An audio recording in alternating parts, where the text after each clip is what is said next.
अस्सलाम वालेकुम। मैं हूं Sana Khan CNBC city news के साथ। हम इस वक्त मौजूद हैं ऑल सिटी ताजिर इत्तेहाद के प्रेसिडेंट हमाद पूनावाले के साथ। इनसे बात करते हैं, इनसे पूछते हैं कि अभी जो करंट महंगाई की जो पोजीशन है उस पे इनकी ताजिर बरादरी जो है वो किस तरह से सरवाइव कर रही है, क्योंकि आए दिन जो है वो महंगाई जो है वो आसमानों को छू रही है।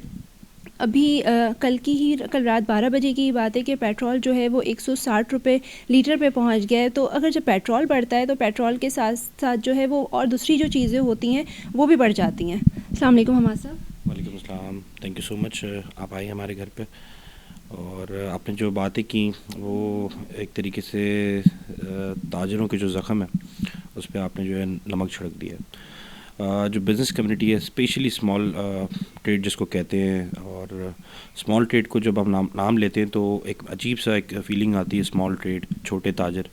लेकिन ये जो छोटे ताजर हैं ये एक बैकबोन का किरदार अदा करते हैं। हम हर जगह पर रिप्रेजेंट करते हैं और ये बात करते हैं। जैसे आपको पता है कि जो शटर पावर है, जो मईशत चलाती है, वो स्मॉल ट्रेड चलाती है। देखिए, इंडस्ट्रियलिस्ट और एक्सपोर्टर्स इंपोर्टर्स ये एक अपनी स्टेक रखते हैं, लेकिन जो छोटा ताजर है उसका एक बहुत अहम किरदार है। अनफॉर्चुनेटली जो भी हमारे फाइनेंस डिपार्टमेंट है, जो फाइनेंस मिनिस्टर है, जो भी लोग इसके जो नए चीज़ें इम्प्लीमेंट करते हैं, वो लोग ये नहीं सोचते कि इस तरह आम आवाम पे इसका क्या इफ़ेक्ट आएगा। जैसे आपने कहा, महंगाई एक अलग इशू है। 2020 बहुत ख़राब गया पूरे पाकिस्तान के लिए, पूरी दुनिया के लिए बहुत ख़राब गया। कोविड-19 के बाद कोविड की परेशानियों से ताजिर निकल नहीं पाया, और महंगाई जो कि एक्सपेक्टेड थी, पूरी दुनिया में महंगाई है, ऐसा नहीं है कि सिर्फ पाकिस्तान में महंगाई आई है, लेकिन हमारे यहाँ उसको सही तरीके से टैकल नहीं किया गया। अब आप देखें ना कि एक इशू आता है और ताजिर या आम आवाम उसके पीछे जाती है और उसके साथ एक और इशू खड़ा हो जाता है। अभी आपने देखा कि पॉइंट ऑफ सेल का इशू, जो कि इस वक्त सबसे हॉट इशू है, और छोटे ताजिर बड़े परेशान हैं। हम 12 मीटिंग्स करते हैं FBR में जाके, उन्हें बताते हैं, रिप्रेजेंट करते हैं, रिक्वेस्ट करते हैं कि इसका कोई सोल्यूशन निकाला जाए। देखिए, छोटा ताजिर टैक्स देना जानता है, देना चाहता है, और ऐसा नहीं है कि हम लोग कोई टैक्स चोर है या टैक्स नहीं देना चाहते। लेकिन देखिए, अगर आप किसी जगह में रहते हैं, किसी मोहल्ले में रहते हैं, किसी फ्लैट्स में, अपार्टमेंट में, या किसी भी इलाके में रहते हैं, तो यकीनन आप जो है जब उस इलाके की मेंटेनेंस के पैसे देते हैं तो आप चाहते हैं कि आपका रोड भी साफ़ हो, आपकी बिल्डिंग भी साफ़ हो, आपकी लिफ्ट भी चले, आपको तमाम चीज़ें, सहूलतें मिलें। आप किसी भी जगह पर अगर कोई मेंटेनेंस के पैसे देते हैं तो साथ में कुछ एक्सपेक्ट भी करते हैं। इसी तरीके से छोटा ताजिर कोई ज़्यादा चीज़ें नहीं मांगता, लेकिन उनकी जो ज़रूरी चीज़ें, जो बेसिक नीड्स हैं, टैक्सेस देने के बाद, लोकल बॉडी टैक्सेस देने के बाद, ये सब चीज़ें देने के बाद उनकी ये नीड्स पूरी नहीं होती है। आप सब कुछ देखते हैं कराची का हाल क्या है। लोकल बॉडी के टैक्स के नाम पे लोगों की FIR काटी जाती हैं, लोगों को मुख्तलिफ़ तरीके से हरासा किया जाता है। अभी आपको पता है ट्रेड लाइसेंस के अंदर लोगों को FIRs भी काटी जा रही हैं, लोगों को परेशान भी किया जा रहा है। मैं सिंध गवर्नमेंट से पूछता हूँ, कहाँ गए वो वादे जब वो कोविड के अंदर हमें आके कहते थे कि हम लोकल बॉडी टैक्स को वेव देंगे, आप लोगों को रिलीफ देंगे, और आपने 10-10, 15-15 हज़ार रुपये के छोटे छोटे दुकानदारों को संबंध देना शुरू कर दिए। कहीं सुनवाई नहीं है, लोग परेशान होते हैं, आपको जाके मीटिंग्स करनी है, उनको समझाना है, और बड़ा परेशान किया। पॉइंट ऑफ सेल एक तरफ से आता है, पॉइंट ऑफ सेल में वो दुकानदार जो छोटा सा काम करता है, अगर जो बंदा लीगली पॉइंट ऑफ सेल की तरफ जाता है तो उसका क्या है जो दुकानदार पॉइंट ऑफ सेल की तरफ नहीं जा रहा है। देखिए, ये सोचने की बात है, समझने की बात है, जिसकी डोमेन है। अब अनफॉर्चुनेटली हमारे जो फाइनेंस मिनिस्टर है, मेरा इख्तिलाफ़ है उनसे। इख्तिलाफ़ ये है कि वो, उनका अपना कारोबार पाकिस्तान में नहीं है, तो पाकिस्तान की डोमेन को, पाकिस्तान के कारोबार को कैसे समझेंगे। मैं मान ही नहीं सकता, जिसका यहाँ कारोबार ही नहीं है उसको कैसे समझ आया कि यहाँ लोकल इशूज़ क्या है, जो बहुत बड़ा इशू है। हमारे वज़ीर आज़म मेरिट पे बात करते थे, लेकिन अनफॉर्चुनेटली वाज़ेह नज़र आता है कि ये IMF की तरफ से भेजा हुआ हम पे अज़ाब है। जो हमारे फाइनेंस मिनिस्टर हैं, ये क्या बैठ के अपनी मीटिंग्स करते हैं और क्या फ़ैसले इम्प्लीमेंट करते हैं, हमें समझ से बाहर है। FBR जो है वो एक नोटिस भेजती है और दुकानदार जो है परेशान हो जाता है, और लोग वैसे ही बहुत ज़्यादा पैनिक में हैं, और एक के बाद एक इशू, एक के बाद एक इशू। इम्पोर्टर्स होते हैं, एक्सपोर्टर्स होते हैं, मैन्युफैक्चर होते हैं। देखिए, आप उनको लगाएं टैक्सेस, ऑटोमेटिकली दुकानदार पे भी आएगा और लास्ट बायर पे भी आएगा, इसका इफ़ेक्ट करेगा। लेकिन आप जाकर डायरेक्टली जो है वो दुकानदार को प्रेशर करते हैं, टैक्सेस के लिए परेशान करते हैं। वो लोग, जो लोग पॉइंट ऑफ सेल को समझ ही नहीं पा रहे, अभी तक उसकी डेफिनेशन समझ नहीं पा रहे, उनके पास वो निज़ाम नहीं है। मैं गारंटी करता हूँ, कराची की, स्पेशली कराची को हम रिप्रेजेंट करते हैं तो हम कराची की बात कर सकते हैं। कराची में मेजर जो मार्केट हैं, दुकानदार हैं, आप भी देखती हैं 80 to 90% वो लोग हैं जिनके पास अकाउंटेंट मौजूद नहीं है। वो खुद ही अपना हिसाब करते हैं और उनके पास कोई ऐसा निज़ाम ही नहीं है। जब आप उनको पॉइंट ऑफ सेल के लिए कैश मशीन लगाने के लिए बोलेंगे, पहले तो वो सिस्टम को कैसे करेंगे। देखिए, अच्छा अकाउंटेंट आपको 30 से 40 हज़ार के बजट में आके मिलता है। तो वो दुकानदार वो उसको अफोर्ड ही नहीं कर सकता, तो पॉइंट ऑफ सेल को कैसे चलाएगा।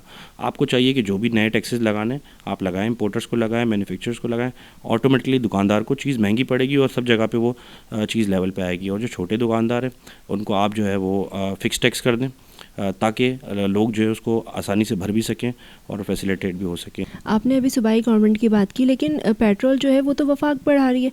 पेट्रोली मसनूआत जो हैं या दूसरी और महंगाई जो हो रही है वो तो इनकी तरफ से हो रही है। देखिए, जो ताजिर है ना वो बड़ा मज़लूम है, और जब हमसे बातें की जाती हैं वफाक की और सिंध गवर्नमेंट की, तो हम इसको नहीं जानते। हम तो जानते हैं कि हमें इश्यूज़ कहाँ से सॉल्व हो रहे हैं और कौन ये इस चीज़ों को करता है। मैंने आपको बताया कि सिंध गवर्नमेंट से हमें नाराज़गी है कि जो लोकल बॉडी टैक्सेस के ऊपर लोगों को हरासा किया जा रहा है उसको फौरी तौर पे बंद किया जाए।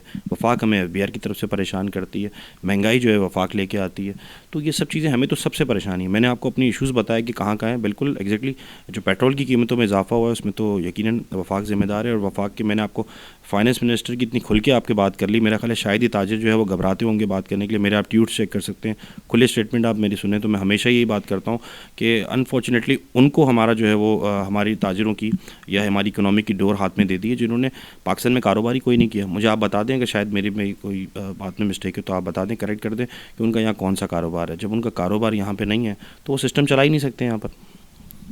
इमरान खान साहब ने इक़्तिदार में आने से पहले कहा था कि हम पेट्रोल की कीमतों को बढ़ने नहीं देंगे, हम डॉलर बढ़ने नहीं देंगे, हम जो है दूसरी और चीज़ों को जो है वो जितना जो दूसरी गवर्नमेंट ने जो कर्ज़ा लिया था हम उनको उतारने की कोशिश करेंगे। लेकिन आज हमारा पाकिस्तान जो है वो उससे दुगने तिगने बल्कि 4 गुना ज़्यादा कर्ज़े में डूबा हुआ है। पेट्रोल की कीमत हर 2 महीने के बाद या हर महीने के बाद बढ़ रही होती है। पेट्रोल बढ़ने की वजह से दूसरी और चीज़ें बढ़ रही होती हैं। इससे ना सिर्फ ताजिर परेशान है, आम आवाम भी परेशान है। देखिए, माज़रत के साथ मैं ख़ुद एक बहुत बड़ा फॉलोअर था इमरान खान साहब का। तहरीक इंसाफ का तो फॉलोअर नहीं था, लेकिन इमरान खान साहब का फॉलोअर था। और मुझे एक यकीन था कि यकीनन चेंज आएगा। जो चेंज का नारा था ना, वो मुझे बड़ा उम्मीद थी और मैं होपफुल था कि अब कोई चेंज आएगा और शायद ये हमारे लिए आखिरी होप है। लेकिन बिज़नेस कम्युनिटी स्पेशली मेरे साथ साथ और भी जितनी बिज़नेस कम्युनिटी के लोग हैं, मेरी जब भी जिससे भी बात होती थी वो तमाम लोग इसी एक्सपेक्टेशन में थे कि चेंज आएगा। लेकिन अनफॉर्चुनेटली जो हाल हुआ है हमारे साथ, हम तो एक ही बात करते हैं आपके चैनल की तवज्जो से हर जगह पे, हमें हमारा पुराना पाकिस्तान वापस देते हैं। हम तो एक ही जगह यही बात करते हैं किसी से जाके कि जो हालात हैं, खान साहब ने जो भी बात की, जो भी बातें की, उसकी अपोजिट चीज़ें होती हैं। हर चीज़ अपोजिट। अभी आपने कहा ना कि जो पेट्रोल की कीमत, महंगाई, कर्जे, हर चीज़ अपोजिट डायरेक्शन में जा रही है, तो कोई भी चीज़ राइट डायरेक्शन में नहीं जा रही। और लोगों को मैं आपसे फिर कह रहा हूँ कि बहुत सारी ऐसी हुकूमतें गईं जिन्होंने ब्यूरोक्रेट्स को, बिज़नेस कम्युनिटी को लेके चले। जब वो लेके चले साथ में तो हमें फ़ायदा हुआ। देखें, आप कुछ भी कर लें, आपकी अगर इकनॉमी को आपको बेहतर करना है तो आपको अपने ब्यूरोक्रेट्स को, बिज़नेस कम्युनिटी को साथ लेके चलना है। वही लोग आपको सही एडवाइस देंगे और सही ट्रैक पे लेके जाएंगे। वो लोग जिनका यहाँ बिज़नेस से कोई ताल्लुक़ नहीं है वो आपको कभी भी सही रास्ते पे लेके नहीं जा सकते। अभी जो महंगाई की सूरत हाल है उसकी वजह से स्नैचिंग और ये दूसरी चीज़ें बहुत ज़्यादा हो रही हैं। आपका भी अपना जो एरिया है यहाँ पर, या आपके घर का एरिया या आपकी शॉप जहाँ पर है वहाँ पर भी ये चीज़ें बहुत ज़्यादा हो रही हैं। तो इस बारे में आप क्या? देखिए, स्ट्रीट क्राइम तो बहुत ज़्यादा बढ़ चुका है और अभी जो सिंध पुलिस ने थोड़ी इसमें चेंजेस की हैं अपनी, लेकिन मैं फिर कहूँगा इसके असल ज़िम्मेदार जो है ना वो हमारे हुक्मरान हैं। इस वक्त बेरोज़गारी के हालात ये हैं कि आप लोगों को फोर्स कर रहे हैं कि लोग जो है वो ऐसे क्रिमिनल एक्टिविटीज़ के ऊपर जाएं, शॉर्ट जो है सोल्यूशन पे जाएं और इस तरह की चीज़ें करें। जब एक चीज़, एक एवरेज इनकम अगर आप अपनी स्टाफ की, लेबर की देखते हैं, तो मेरे हिसाब से जो हमारी जो कैलकुलेशन है उसके अंदर 15,000 से लेके 25,000 रुपये की है। मैं तो समझता हूँ कि यहाँ घरों के बिल ही लाख रुपए हमारे आते हैं। जहाँ हम रहते हैं डिफेंस में, लाख रुपए से नीचे घर का बिल नहीं आता। लोगों को किस तरीके से वो अकोमोडेट करेंगे? बिजली के यूनिट डबल हो चुके हैं, तो मिनिमम भी मैं समझता हूँ फ्लैट्स के अंदर भी 6-7 हज़ार रुपये, 8 हज़ार रुपये बिल आएगा। जो बंदा बच्चों के साथ 2-2, 3-3 बच्चों के साथ अगर अपने घर वालों को कराची में ला के रखता है तो मेरा नहीं ख्याल है, तो अब उसको फिर गलत तरीके इख्तियार करने पड़ते हैं और फिर स्ट्रीट क्राइम तो भरना ही है। जैसे हम हमेशा लियारी के हवाले से बात करते थे कि वो लियारी की जो आवाम है उनमें स्पोर्ट्स का बड़ा जज्बा है और उनका जो परसेप्शन दिया गया बलोचों का, वो ये परसेप्शन दिया गया कि ये लोग जो हैं वो डकैत हैं, चोर हैं, बेईमान हैं। तो अब जो उनके बेचारे अच्छे लोग भी हैं, जो नई जनरेशन भी अगर वो काम भी करना चाहती है तो दुकानदार डरते हैं उनको काम पे रखते हुए, जो कि बहुत गलत है। हर बंदा एक जैसा नहीं होता। जो चीज़ें गई हैं माजी में, लेकिन लोग अभी भी घबराते हैं उनको अपने काम पे रखने में। जब आप उनको काम नहीं दोगे, रोज़गार नहीं दोगे, तो फिर वो गलत रास्ते इख्तियार करेंगे। अब आपने उनके लिए ऑप्शन ही कोई नहीं दिया। अगर आपको लॉ एंड ऑर्डर ठीक करना है तो उसके लिए पुलिस का काम नहीं है। हुक्मरानों को इनके लिए जॉब अपॉर्चुनिटीज़ देनी पड़ेंगी। सस्ते मकानात की बातें होती हैं, जब तक आप उनको जॉब नहीं दोगे, सस्ते मकान लेके क्या करेंगे? मैं आपकी बात यहाँ पर काटूंगी कि जॉब अपॉर्चुनिटी जो है वो उनको देनी चाहिए, लेकिन जॉब अपॉर्चुनिटी देने का मकसद उन्होंने बोला ज़रूर था इमरान खान साहब ने कि हम जॉब्स देंगे, हम घर देंगे, हम बहुत कुछ करेंगे, लेकिन आते ही उन्होंने जो है वो रोज़गार छीना लोगों से।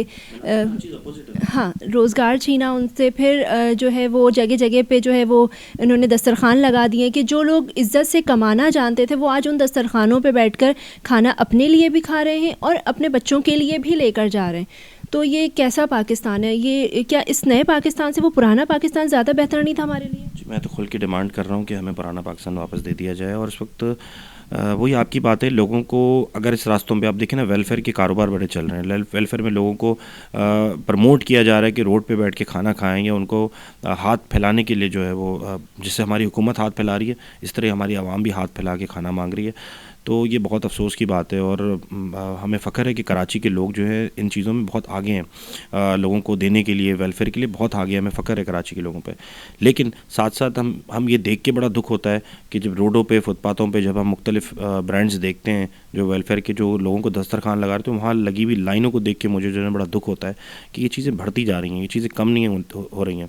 इसमें तो लोगों को प्रमोट करना चाहिए। और दूसरे जो इदारे हैं आपके चैनल की तवज्जो से मैं रिक्वेस्ट करूँगा कि वो खाने से ज़्यादा, लोगों को खाना खिलाने से ज़्यादा लोगों के लिए जॉब अपॉर्चुनिटीज़ निकालें।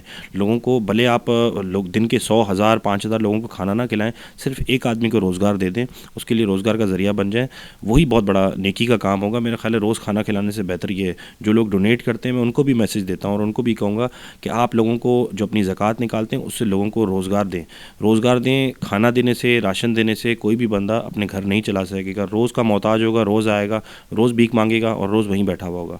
आपको चाहिए कि आप एक बंदे को रोज़गार दें ताकि वो अपने फैमिली को एक इज़्ज़त की रोटी दे सके।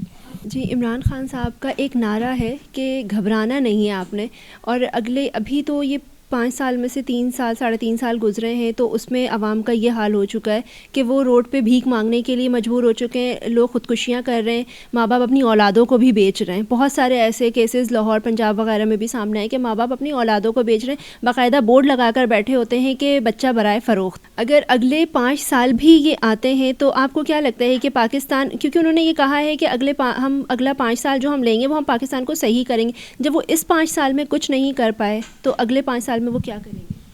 देखिए, वही सारी बातें हैं कि हमारी हुकूमत जैसे खुद रास्ते पे चल रही है, ऐसी आवाम भी उसी रास्ते पे चल रही है।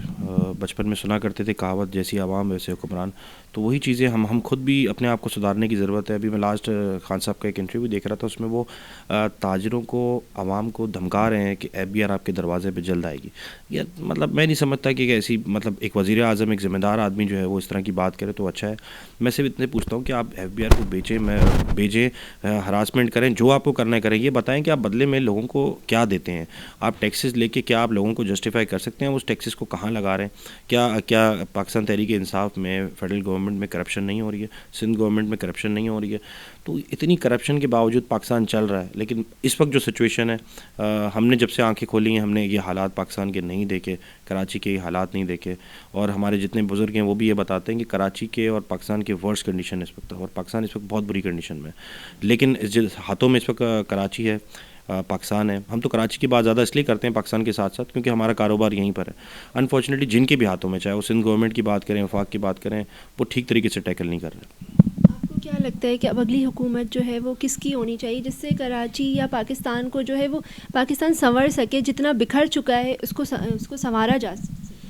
देखिए, मैं एक as a business community leader, मैं तो खुद बड़ा डिसअपॉइंटेड हूँ। जैसे आपको कहा कि मैं जिन लोगों के साथ भी उठता बैठता हूँ, बिज़नेस कम्युनिटी के लोगों के साथ, स्मॉल ट्रेड से ज़्यादा हमारा ताल्लुक़ रहता है। बहुत ज़्यादा हाई एक्सपेक्टेशन थी, लेकिन वो बहुत ज़्यादा डिसअपॉइंटेड हैं। मुझे तो नहीं लगता कि मुझे कोई सही नुमाइंदा नज़र आएगा तो हम वोट देने जाएंगे। हमें तो समझ ही नहीं आ रहा कि ऑप्शन है क्या हमारे पास। और अगर ये इस वक्त ये फेलियर देखने के बाद हमें तलाश है, शायद ही कोई आसमान से कोई आया जिससे हम उम्मीद लगा सकते हैं। मुझे नहीं लगता कि पाकिस्तान तहरीक इंसाफ से हमारी कोई इतनी हाई एक्सपेक्टेशन दोबारा होगी। ये कह सकते हैं कि दोबारा इनकी हुकूमत आ जाएगी, इसमें तो कोई शक नहीं है कि हुकूमत इनकी आने के चांसेस दोबारा हैं, लेकिन डिलीवर कर पाएंगे या नहीं कर पाएंगे या 5 साल और हमें तकलीफ़ होगी, इसके बारे में कुछ कह नहीं सकते। आवाम को या गवर्नमेंट को कोई ऐसा मैसेज देना चाहेंगे जिससे क्या पता जो हुक्मरान सो रहे हैं हमारे अपने घरों में और जिनको सिर्फ ख्वाब आ रहे होते हैं और वो बहुत सुकून से अपने बेडों पे सो रहे होते हैं, उनको आवाम का ख्याल नहीं है कि आवाम रोडों पे रुल रही है, पत्थरों पे सो रही है, या वो बच्चे जो कल को अपने घर पे सोया करते थे आज रोडों पे सो रहे हैं। क्योंकि सुबह जब हम निकलते हैं अपने ऑफिस के लिए या कहीं जाने के लिए तो रोड पे एक लंबी कतार लगी हुई होती है जो कभी पहले देखने में नहीं आई कि लोग रोडों पे जो है वो फुटपाथों पे सो रहे हैं। देखें, इस वक्त जो सिचुएशन है ना, जो हमारे वज़ीर आज़म कहते थे कि मदीने की रियासत बनाएंगे, तो इस वक्त जो हमारी हालात है ख़ास तौर पे पाकिस्तान की, तो मैं खुल के कहूँगा बात, और खुल के बात करने की आदत है। तो इस वक्त ना हम दीन में हैं ना दुनिया में। तो इस वक्त हम मदीने की रियासत बनाने चले थे, लेकिन हम इस वक्त जिस हालात के अंदर है आपके सामने, कहने को तो कहते हैं कि पाकिस्तान एक वेलफेयर स्टेट है, लेकिन वही बात है कि हमारे जो हुक्मरान हैं उनकी जो नाकिस पॉलिसियों की वजह से हम वाकई में एक ऐसा लगता है कि ये एक जो जितने भी शहरी आवाम है हुकूमत की पॉलिसीज़ की वजह से सब के सब कशकोल लेके घूम रहे हैं। तो मैं रिक्वेस्ट करूँगा, ये जो हुक्मरान हैं हमारे, इन्होंने इतना पैसा बनाया हुआ है कि इनकी आगे आने वाली 7 नस्लें भी जो है वो इसको एंटरटेन होंगी, उनको कोई काम करने की ज़रूरत नहीं है। देखिए, पैसे की एक हवस है, वो ख़त्म नहीं होती, लेकिन अनफॉर्चुनेटली हमारे जो हुक्मरान हैं, चाहे वो कोई भी हो, मैं किसी भी गवर्नमेंट की बात नहीं करता हूँ कि मैं वफाक की बात कर रहा हूँ, सिंध गवर्नमेंट की बात कर रहा हूँ, मैं सब लोगों से कह रहा हूँ, मैं तमाम पॉलिटिशियन से पर्सनली बहुत सारे लोगों को जानता हूँ, उनको किसी चीज़ की ज़रूरत नहीं है। देखो, आपने सब कुछ कर लिया, जो आपने अचीव करना था, आपके पास सब कुछ है। इस वक्त देखना चाहिए इनको अपने पाकिस्तान की तरफ, अपनी आवाम की तरफ। लोग बहुत परेशान हैं, लोग बदवाएँ दे रहे हैं। तो जाने से पहले जितनी भी आपकी ज़िंदगी है इनकी, देखें ना, एक इमेच्योर एज में आ चुके हैं, ऐसी एज में हिस्से में आ चुके हैं, मुझे नहीं पता कि किसके पास कितना टाइम मौजूद है। कुछ साल, 2 साल, 5 साल आवाम के लिए कर लें, पाकिस्तान के लिए कर लें, ऊपर जाके भी जवाब देना है, अल्लाह को भी मुँह देना है। अगर थोड़ा बहुत आवाम के लिए कर लेंगे, बहुत पोटेंशियल है पाकिस्तान में। अगर कोई दिल से काम करेगा तो मैं आप यकीन जाने, पाकिस्तान में जितना पोटेंशियल है शायद ही दुनिया में किसी में पोटेंशियल हो।